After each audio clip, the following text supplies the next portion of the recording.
இல்ல உங்க அப்பா பெற்றது ஒரே பொண்ணு தான், சரியா? அப்ப உங்களுக்கும் உங்க வீட்டுக்காரருக்கும் கர்ணமாயி இல்ல, ஜெனரேஷன் முடிஞ்சு.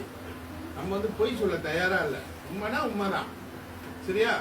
அப்பதான் சொல்ற ஒரு ஃபேமிலில வந்து எல்லாமே பொம்பளை பிள்ளையா பிறந்துச்சுன்னு வச்சுங்களேன், அந்த அப்பா அம்மாவுக்கு கர்மா இல்ல, ஜெனரேஷன்ல வருஷம் திண்டி கொடுக்கணும் அவசியம் இல்லை. ஏன் தெரியுங்களா? அவரும் புண்ணியம் செஞ்சவரும் அவங்களும் புண்ணியம் செஞ்சவங்க. இந்த பூமியில வாழ்றதோட சரி, அவங்க இறந்த பிறகு திருப்பி அவங்க ஆத்மா அந்த பூமிக்கு வராது, மறுபிறவி எடுக்க மாட்டாங்க. ஆனா ஆம்பளை பிள்ளைய பெற்றவங்க அப்படி கிடையாது. இப்போ உதாரணம் வச்சுங்களேன், நான் அப்படியே ரொட்டேஷன்ல வரேன், உங்களுக்கு ஒரு பையன் அப்படியே திருப்பி வரான், நம்ம புரியறதுக்காக.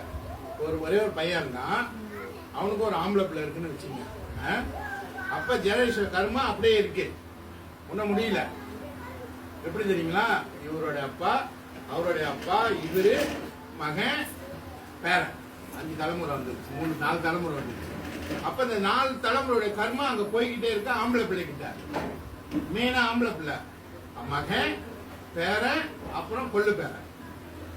அப்ப இந்த 3 தலைமுறை கர்மா என்னன்னு கேட்டீங்கன்னா 3 விதமா வருது. எப்படின்னு கேட்டீங்கன்னா, உதாரணம் வச்சுங்க, இவருடைய அப்பா, இவருடைய தாத்தா, இவருடைய கொள்ளு தாத்தா, உங்களோட உயிரில தான் இவரு ஜனனமாகி நாளைக்கு இவருக்கு ஒரு ஆம்பளை பிள்ளை தான், அந்த பிள்ளையும் வந்து இவரோட உயிர். அப்ப இந்த உயிரில தான் 3 விதமான கர்மா போகுது. ஆம்பளை பிள்ளைங்கள்ட்ட மெயினா 3 தலைமுறை கர்மா அங்க இருக்கும். எப்படின்னு கேட்டீங்கன்னா, கொள்ளு தாத்தா, தாத்தா, கொள்ளு தாத்தா, அவங்க வாழும்போது நன்மைகள், தீமைகள், கெட்டது, நல்லது, போனது, வந்தது எல்லாமே உங்ககிட்ட இருந்து பேரனுக்கு போயிடும். இதை நீங்க நம்புறீங்களா? சரி, பெண்கள் நம்புறீங்களா? ஆண்களை விட்டுருங்க, பெண்கள் நம்புறீங்களா? ஏன்னா முக்கியமா வந்து எப்படி போகுதுன்னா, கணவரோட கர்மா மனைவிக்கு போய் மனைவி கர்ப்பத்துல போகுது. அப்ப பெண்கள் நம்பணும்ல, நம்புறீங்களா? நம்மளே ஒரு சின்ன கதை சொல்றேன். சரி அம்பி, அப்படியே எதோ என்ன கான்டாக்ட் பண்றேன்னா, சண்முக குருக்கள் பேசுறேன். கோசம் 4 35 68 17 கோசம்.